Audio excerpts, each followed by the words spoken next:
Congratulations to the Seahawks, who dominated the Patriots 29-13. Although it's an interesting way to say dominating the Patriots because it certainly felt that way, but it was only 9-0. And you kept thinking, golly, if they get a pick six, they get a fumble, they get maybe a long run, something here. And we kept waiting for something here, and then we had an exciting fourth quarter. But it was one of those games where I kept thinking, is New England going to steal this? This great defensive performance by Seattle will be wasted by a couple of plays, but give credit to Seattle. They came up with big plays when they needed to. Drake May was sacked 6 times. Sam Darnold played okay. Drake May played okay in the fourth quarter. Kenneth Walker Jr. III named most valuable player. After the game, Sam Darnold talked about what this moment meant. Sam, what does this moment mean? It's unbelievable. Just everything that's happened in my career, but to do it with this team, I wouldn't want it any other way. So proud of our guys, our defense. I can't say enough great things about our defense, our special teams. I know we won the Super Bowl, but we could have been a little bit better on offense, but I don't care about that right now. It's an unbelievable feeling, man. I'm just so happy for the guys in the locker room and the coaches that put in so much effort throughout the whole season. That defense was spectacular. They were wonderful. And, I think we all thought during the year that New England was going to be there a year earlier because it's a very young team. They got cap space. They got draft picks. They are set up for the future. And they did look like they were a year too early there. Seattle, wow, that was impressive, really from start to finish. And I thought Chris Collinsworth brought up a great point. New England's defense in the first half was so aggressive, overly aggressive, as if to say we have to win it with defense. We don't have enough offense. And that's why I picked Seattle to win 24-13. I didn't think New England could score 20 points. Therefore, it came down to, could Seattle score 20 points? They ended up with 29. But Mike Macdonald, a lot of praise. He was calling the defensive plays while being the head coach. And that defense was everywhere, swarming.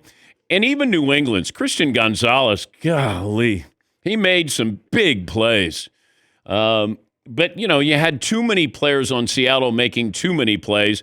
And Kenneth Walker, when you're around running backs like that, because he's not tall, and you go, how is he so fast? But he's so good. And there's one play in particular, and Collinsworth even pointed this out. He was kind of walking up to the line of scrimmage. Le'Veon Bell created a whole new running style.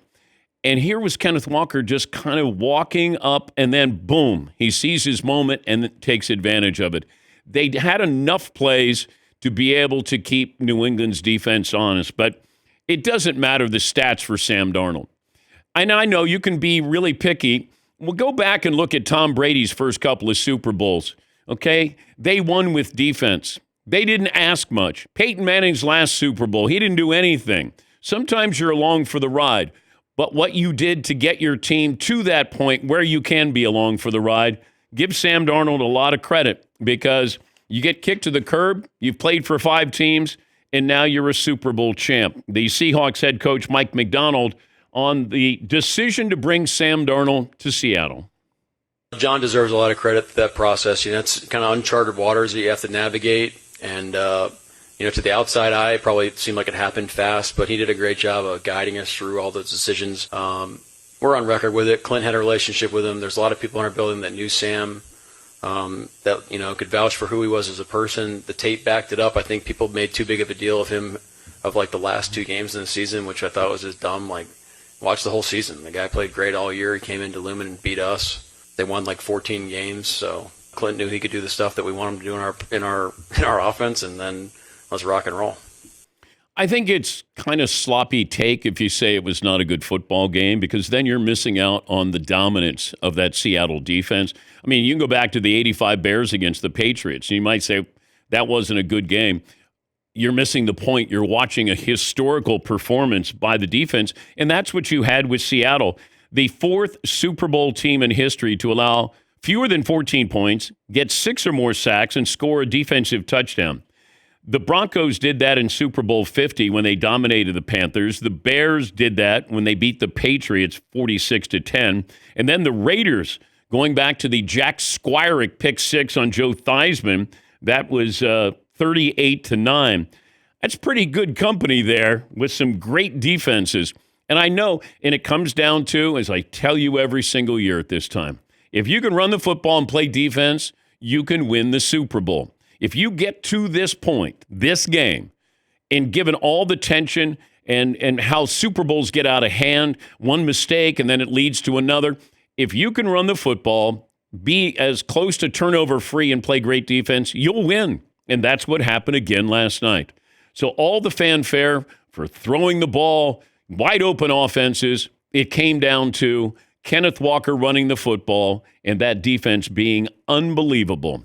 All right, Seton, poll question for hour one is going to be what? Got a couple options here for you. Sort of off that topic. Which unit deserves most credit for Seattle's win? The pass rush, secondary, run game, or special teams? Special teams. Special teams. I mean, everybody was really good that you mentioned, but they place such an emphasis on special teams in Seattle. And when your field goal kicker and your punter are changing the game, they're making their field goals and their punts are inside the 10-yard line. Huge. Massive.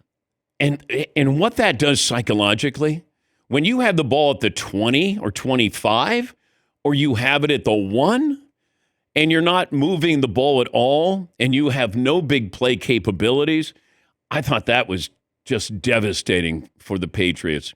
But that pass rush, if you don't have to blitz, man, is that an advantage. And Tony Dungy talked about that. We've seen these moments where you go, they don't even have to rush another guy. They just have 4. And that allows the secondary. If you got 4 going, you got a bunch of guys back there, and you had nobody who was going to beat you over the top. Seattle never worried about getting beat deep. It was all right in front of them. Yeah, Paul. Michael Dixon, the punter for the Seahawks, 7 punts, 48-yard average. 3 of them down inside the 6-yard line. 2 returned for a total of 4 yards. He also was the holder on all the kicks, and he got a couple bad snaps. But to be able to pin them back, I don't think he had a touchback in the playoffs. Seattle didn't have a turnover in the playoffs. I mean, those things don't happen. And I think with Sam Darnold, you were probably waiting for. Now, he didn't play good in the first half, and I thought New England had a couple of chances, certainly for interceptions, maybe a pick six. But that Seattle defense was fun to watch, dominating.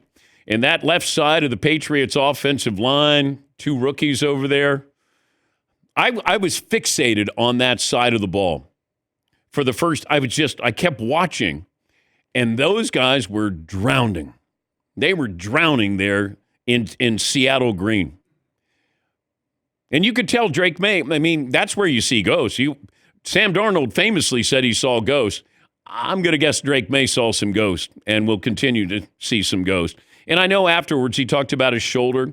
There was talk about the shoulder during Super Bowl week. He got it shot up to play. Might be one of those where he gets it cleaned out in the offseason. I don't know how much of a factor that had. I don't know if it would have mattered if he was completely healthy. Just there was no time to think when he went back there. All right, so we got a poll question on the part of the Seahawks team that stood out the most. Yeah, and then this is sort of cut from the same cloth, though. But what actually decided last night's game? Was it the Seahawks pass rush, the Patriots offensive line, special teams, or coaching?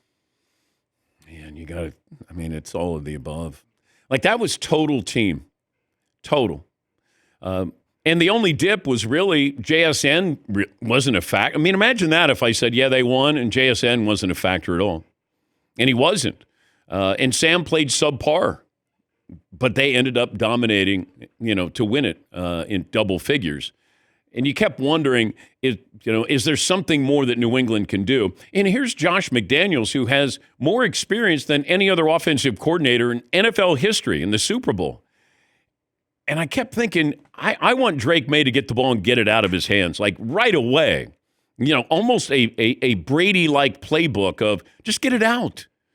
I don't care where it's going, get it out. Because if you go back and you're 7 steps back and you got that rush coming off the edge, you're going to have a lot of company all night long. This time we're going to stop him. Yeah. Let's just run it again. This time we'll stop him. What the hell, dude? What are you doing? I think we're tiring them out. Now we can throw that pass. And then you're going, okay, who's their deep receiver? And they don't have one. And it goes back to it wasn't a great offense. And Drake May, what he did during the regular season, I still would look at him as the MVP because of what he did during the regular season. And that's what the vote is, they tabulate that before the postseason starts. He did not have a good postseason at all. Sacked, fumbles, did not play well at all. But they somehow got to this point. Give credit to Vrabel. He did a wonderful job. He's your coach of the year. But man, oh man, Mike Macdonald had a game plan. Yes, Eaton. I do. I love the Sam Darnold redemption story. And it's unfortunate that Drake May had a terrible postseason, but really played a terrible game. And I do think it's funny, though, that Drake May threw for more touchdown passes last night than Sam Darnold, and Sam Darnold resurrected his career off of this run, and Drake May's got to go back to the drawing board. Well, it's like things that don't add up when you look at them on paper. Got to get some weapons. Yeah. Got to get some weapons. And I thought that they were going to be able to run the football. I really did, and then all of a sudden, Drake May sprinkles in some passes, and that's all you want. Keep the defense honest. And they couldn't do that. That defense basically said, we don't care what you're doing. We're coming after you every single play. Yeah, Paulie. I know the first 3 quarters were rough, but there was a point in the fourth quarter. They were down, the Patriots down 19-7. They had the ball with 10 minutes and 40 seconds to go. They go on a 7-play, 40-yard drive. They're across the 50. It's 2nd and 3, and they took that shot downfield that was intercepted. Man. I mean, there's a lot of time left. Yeah. I think that interception, there was 8:49 on the clock. If they somehow get that to 19-14, the pressure changes quickly. I was wondering, and I kept thinking I'd be passing on first down. I would be passing on the non-passing downs because I just have to switch this up. And Josh McDaniels did not have a good night calling plays. It just felt like Seattle kind of figured out there was no rhythm with New England. And Tirico and Collinsworth at one point thought that the Patriots were going to get some rhythm. Then I think they had a turnover right after that. You were just waiting for something where you'd go. I mean, their drive would be like 7 plays, 40 yards. That would be a sustained drive for New England. And, meanwhile, Kenneth Walker, those chunk plays played great. But it still comes down to no turnovers, playing great defense, and making them make mistakes. Yes, Todd? I was wondering at halftime, as good as a coach as Mike Vrabel is or appears to be, what do you do at halftime when a team's got that good of a defense? You always say, you got to make the necessary adjustments. Is there anything he really could have said or done that would have significantly changed what they did in the second half? Well, I would have said we're down 9-0. All we need to do is go out there. We get the ball, start the second half. Let's go down there and score a touchdown. At worst, we get a field goal. Now we're down 6. Let's put the pressure on them. But I just kept waiting for some kind of rhythm there, and it never happened. It just felt like they were like, I don't know. What are we doing? I don't know. What do you think? I don't know. Hey, we better block that side of the line. Yes, Eaton. And that second half opening drive, I think, is just another 3 and out. Yeah, it's like that was crucially important to at least move the chains. Get a first down.